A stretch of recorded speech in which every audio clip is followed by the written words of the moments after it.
A simple woman was mocked for her thrift store parka, her duct-taped rifle case, and for being an older woman in a place built for defense heirs and elite soldiers. They called her Lost Cowgirl. Cosplay trainer joked he'd walk out on his head if she scored more than 5.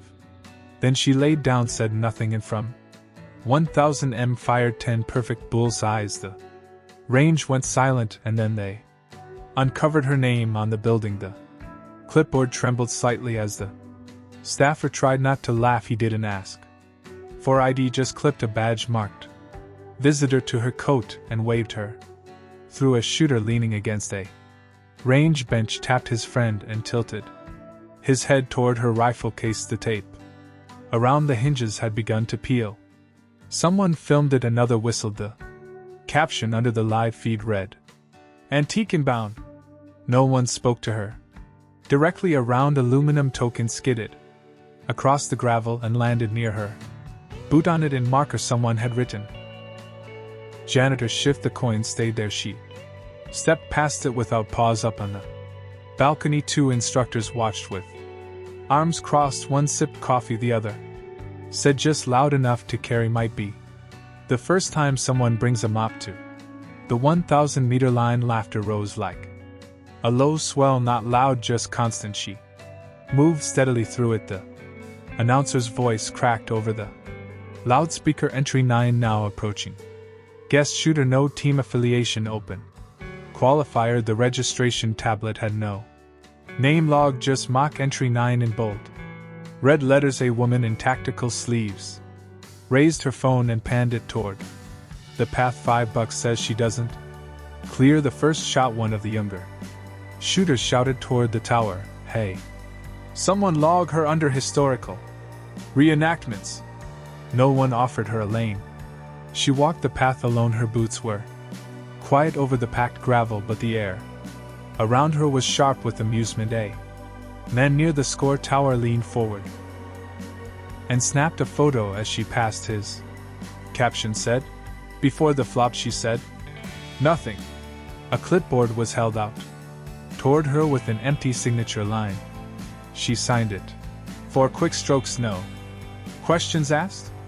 The staffer looked at the name, then looked at her. He didn't react, just stepped aside. She reached the firing platform and stopped. The mat was steel cold, weathered from years of recoil. The wind pressed across the far ridge and whispered down through the targeting lanes. She lowered her case, not rushed, not hesitant. The locks cracked open one at a time, first the left, then the right. She opened the lid and paused.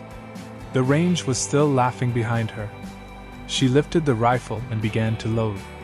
She passed through the main lounge of Pinewood Training Field unnoticed. The walls gleamed with oil-finished walnut, broken only by trophy cases and mounted rifles under glass. Names were engraved in brass beneath each photo. Retired champions, founding donors decorated.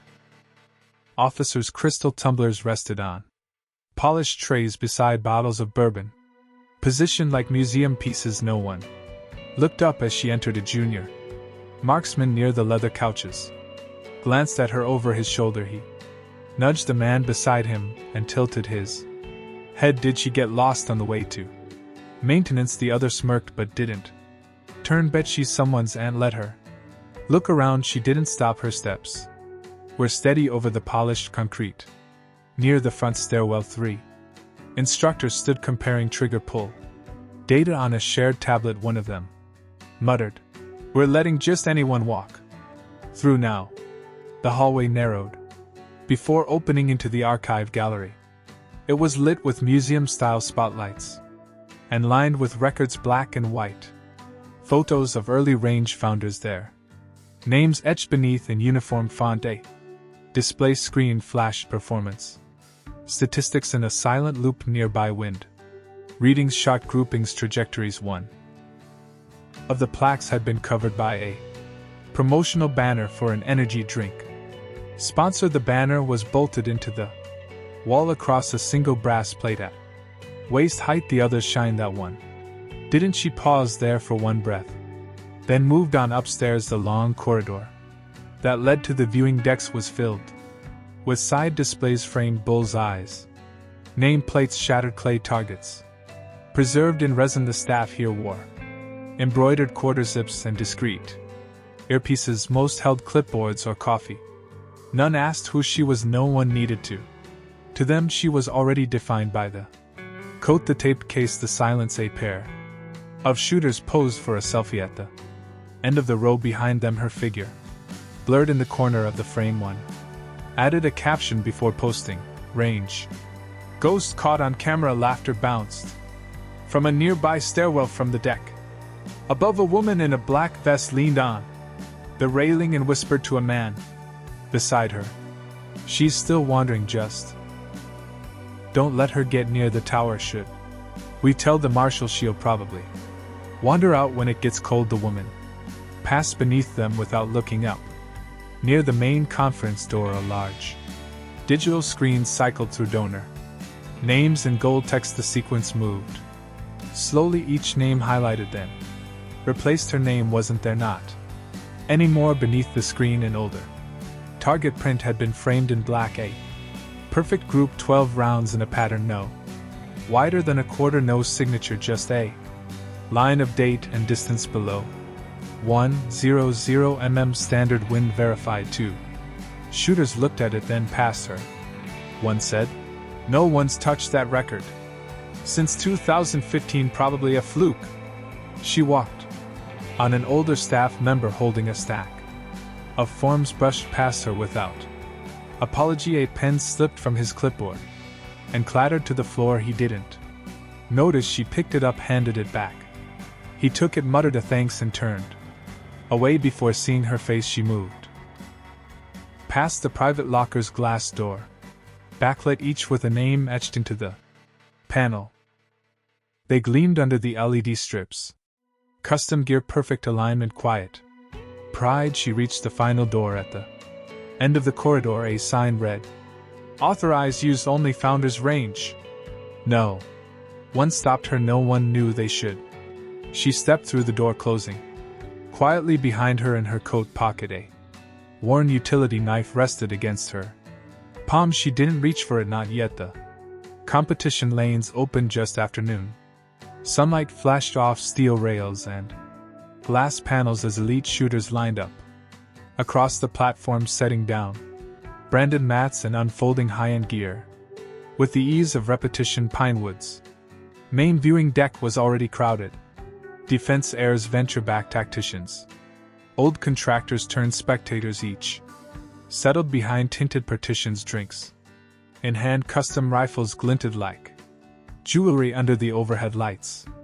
Laughter moved through the upper levels, muted but constant. She walked to the far left station alone. Her mat was plain, unmarked, her coat folded neatly beside her boots. Around her, shooters adjusted precision scopes and toggled turret locks while assistants read out wind data in hushed tones. Everything gleamed: bolts, bipods, nameplates, tablets. By comparison, her rifle case looked out of place. The tape across the edges had dulled and frayed, the handle wrapped in faded cloth. Someone tossed a token toward her station. It landed flat on the mat just beside her elbow. Janitor's shift scrolled in black marker. No one claimed it, no one apologized. She didn't touch it.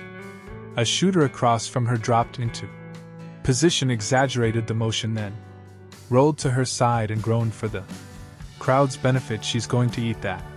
Recoil laughter followed, mostly from the younger competitors. One of them held up a phone screen glowing with a private live stream. In the chat, a line of text scrolled fast. She brought a musket to a laser fight. She opened her case without reacting. The latches gave with a soft crack. Inside, the rifle was clean, its wooden stock scratched but cared for. The scope was older, its finish dulled around the rim, but the glass was clear. She laid it out piece by piece, checking each round with steady fingers before aligning them inside a dented tray above her lane. The digital scoreboard blinked to life. Mock entry number 9, no team badge, no name, just the number and an empty profile icon beneath it. On the deck behind her, a woman with a tactical vest leaned on the rail and whispered, Who let Grandma sign up for open range?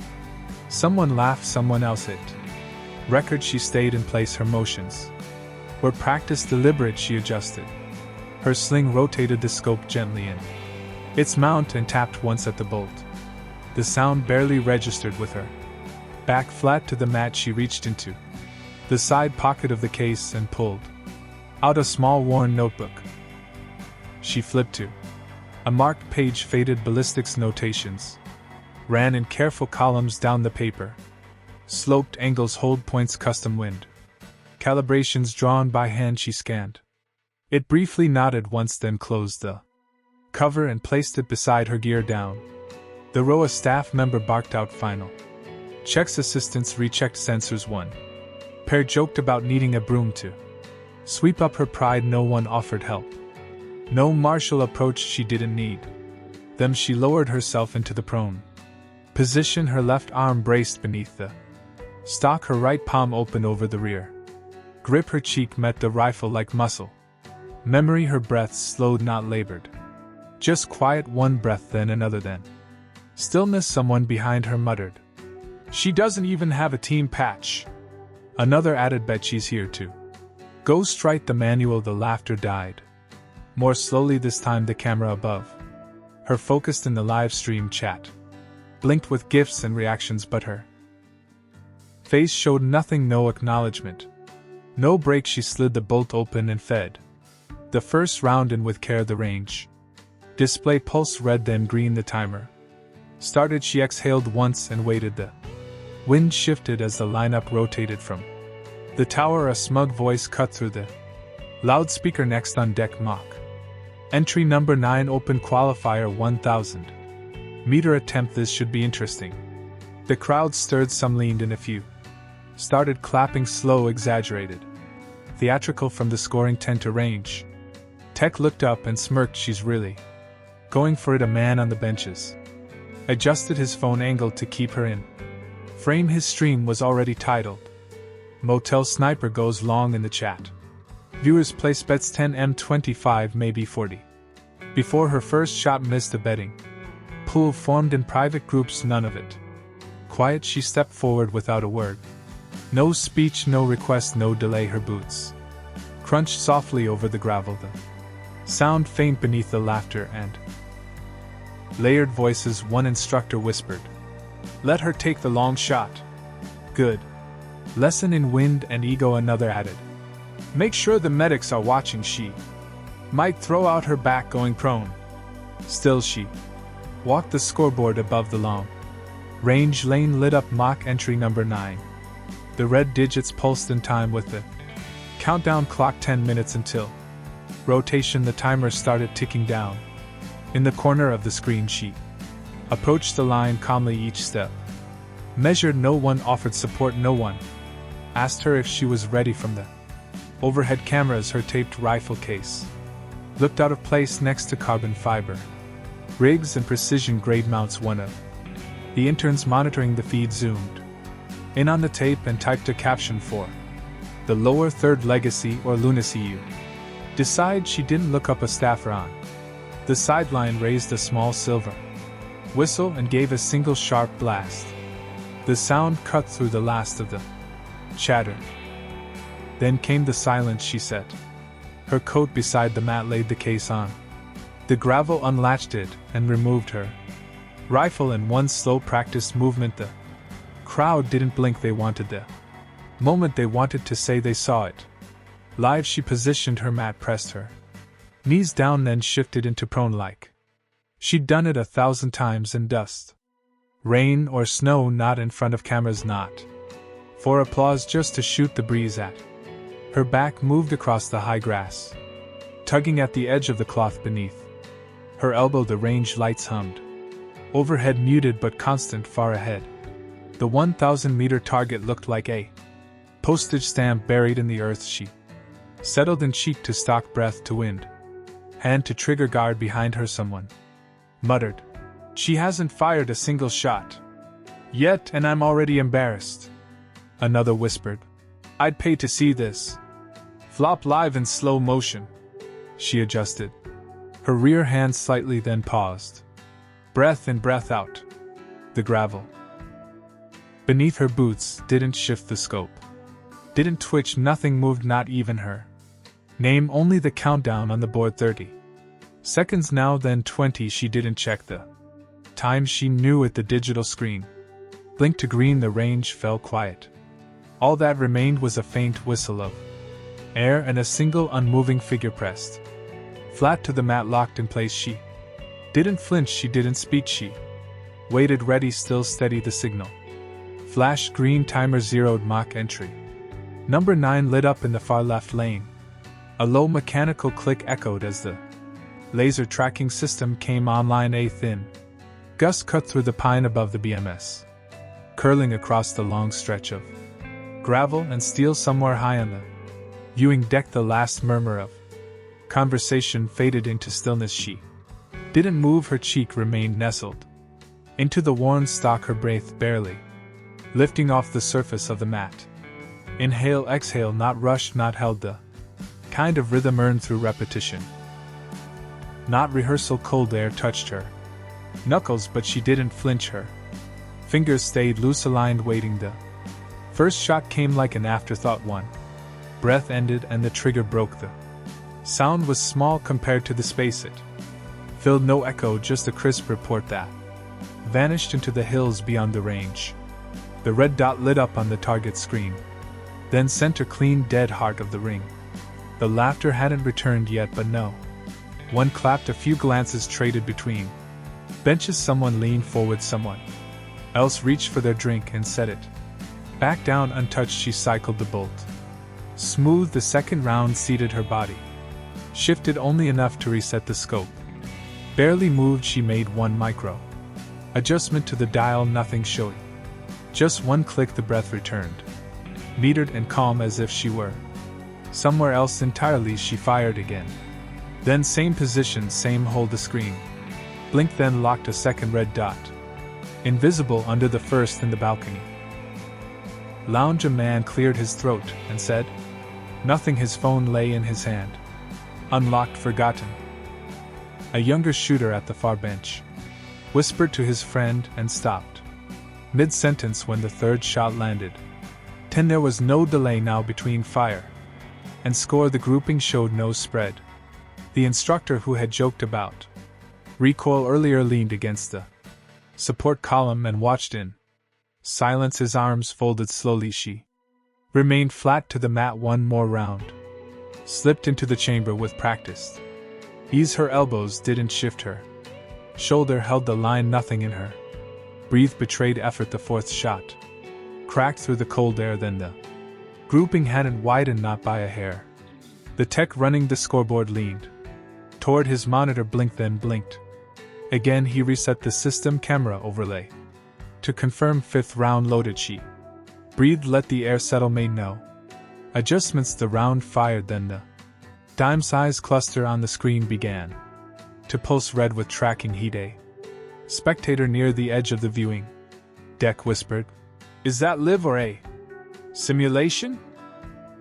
Someone else shook their head. No one replied, no one laughed. The staffer holding the printed leaderboard hadn't written anything yet. She stayed in position, her eyes did not leave the scope. She fired again, then the sixth impact fell into the heart of the cluster. By now the scoreboard operator had stopped toggling between lanes. The feed remained fixed on mock entry number 9. She cycled the bolt again, no extra breath, no hesitation. Seventh shot, 10. The instructor leaned forward, gripping the railing. He hadn't moved in 2 minutes. A younger shooter sat down slowly beside his rig and began repacking his gear.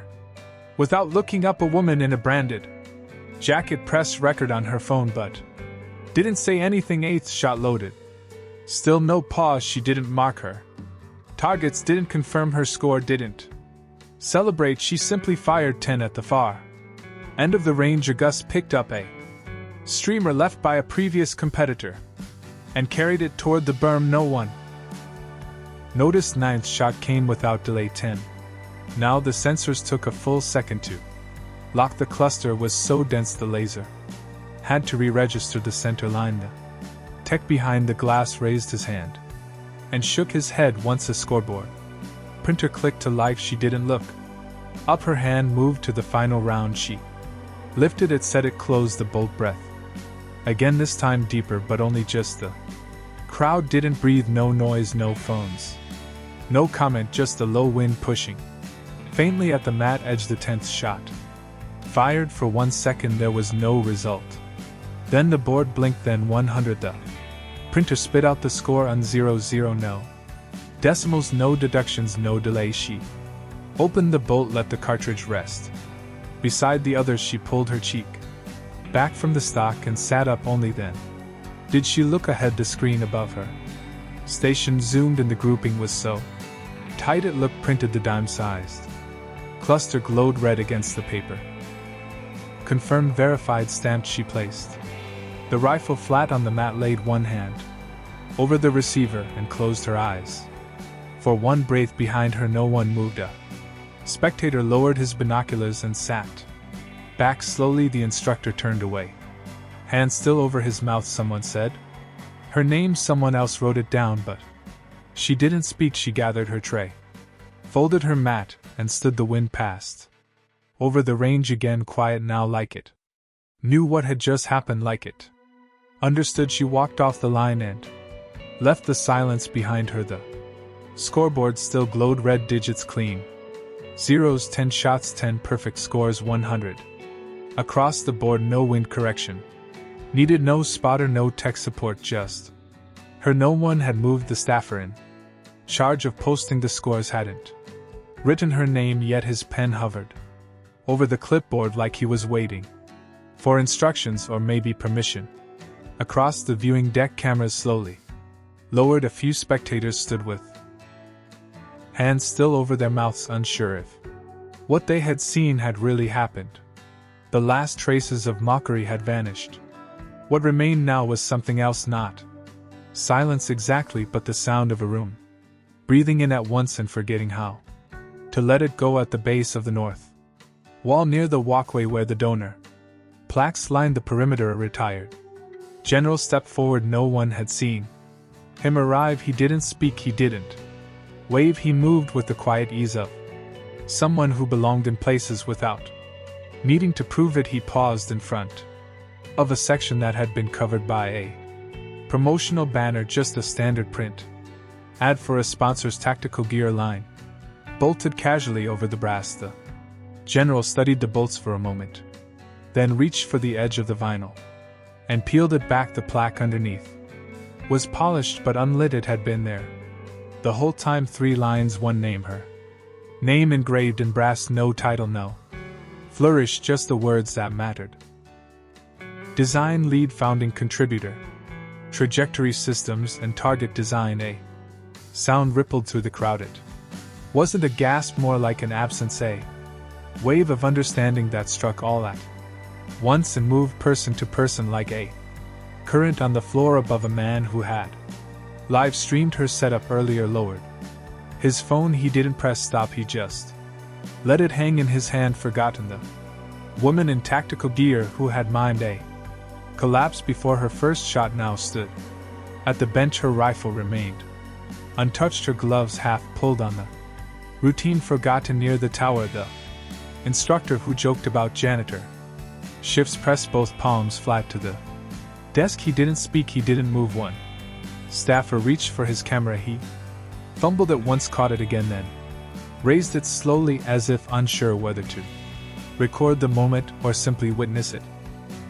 The screen above the range still showed her final grouping, a red circle no larger than a thumbprint at the exact center of the target. The system had verified it, so had the printer. The evidence was no longer theoretical, it had been archived. She didn't look at the plaque, not yet. She stood at the edge of the mat, her rifle now resting flat against its case. Her hands didn't shake, her face didn't change, and her right hand, half concealed by the cuff of her coat, was a faded ID badge. The laminate had yellowed, the lettering was worn down to a ghosted print, but the barcode was still visible.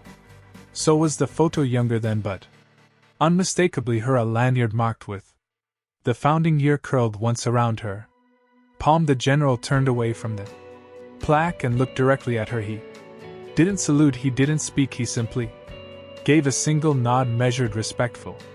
Absolute. No one clapped, no one dared. She didn't move to the front, didn't raise her voice, didn't correct anyone or explain. She didn't have to. The brass had already spoken, the numbers had spoken.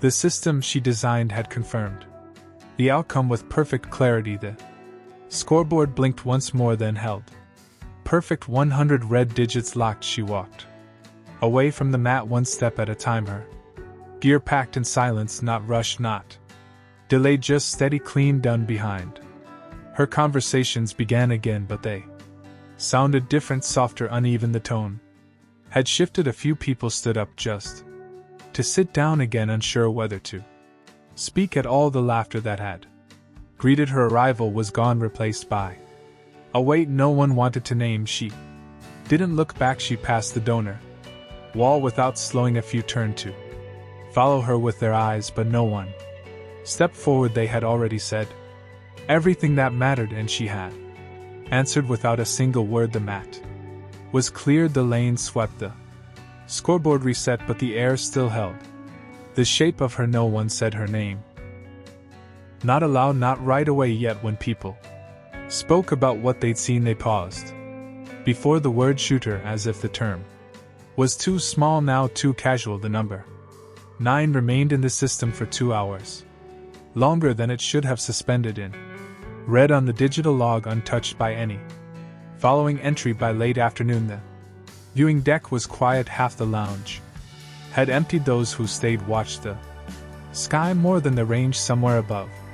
The ridgeline wind crossed the treetops and moved in long ribbons down the slope, cooling the metal rails that still bore the warmth of her last round. They didn't see her leave, no footage caught her crossing the threshold or walking through the gates. No signature on the exit sheet, just the final frame of her stepping away from the mat. Her back turned to the cameras, her coat folded under her arm and the rifle case taped shut. Once more what remained became story. By morning, the group of young shooters who had mocked her from the benches had gone quiet. One of them had deleted his footage, another had reposted the clip without captions or sound, only a slow pan across her final target, the image looping once before fading to black. Down by the donor wall, someone had removed the banner permanently. Her name was now lit from above with a discreet spotlight. The brass had been polished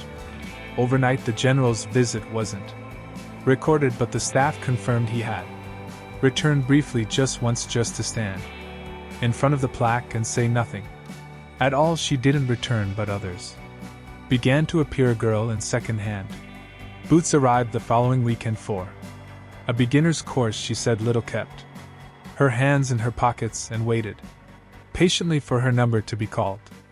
Before stepping onto the range, she walked the length of the donor wall, slowly reading each name with care. When she reached the bottom corner where the concrete path met the brass, she stopped. There, set just below the plaque, the initials had been etched by hand into the concrete border of the 1000M line. No ceremony, no fanfare, just 3 letters pressed deep and clean into the foundation. A range text said nothing as the girl leaned down and brushed a thumb across them. She smiled once, then rose, stepped to her lane, and began to set up.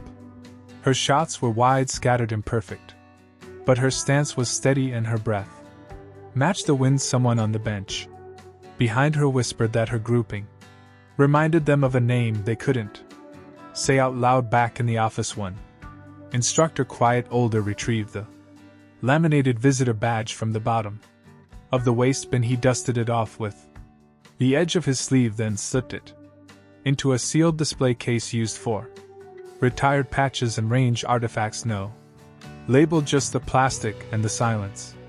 That winter, Pinewood Training Fields Code of Conduct was amended. A line was added: performance is not determined by pedigree. Underneath it, a single sentence noted the policy was inspired By entry 9 100-point score recorded and verified months later her name reappeared in an internal systems update. It wasn't announced, it wasn't even required, but in the fine print of the software credits beneath the scoring interface there it was: ballistics module. Read trajectory engine developed and donated. Those who noticed didn't comment. They just kept shooting, they kept learning, and when they reached the 10,000 M line and dropped to the mat, some of them paused before the first round, some glanced toward the wall, some looked down at the initials cut into the concrete. No one said a word, but every breath that followed knew who had been there first. She never asked for recognition, she never raised her voice. And yet with every quiet breath and every perfect shot she proved that true strength needs no introduction. They mocked her for how she looked, for where she came from, for daring to stand where only the powerful were expected, but she stood anyway. She did not break, and when the truth finally surfaced it was undeniable. This story is about more than skill, it is about knowing your worth, even when the world forgets your name. It is about the dignity of silence, the resilience of presence, and the kind of legacy that does not seek attention but commands it. If her story moved you, take a moment to reflect, share your thoughts below, or pass it on to someone who's ever been underestimated, and follow for more stories where quiet voices carry the loudest truths.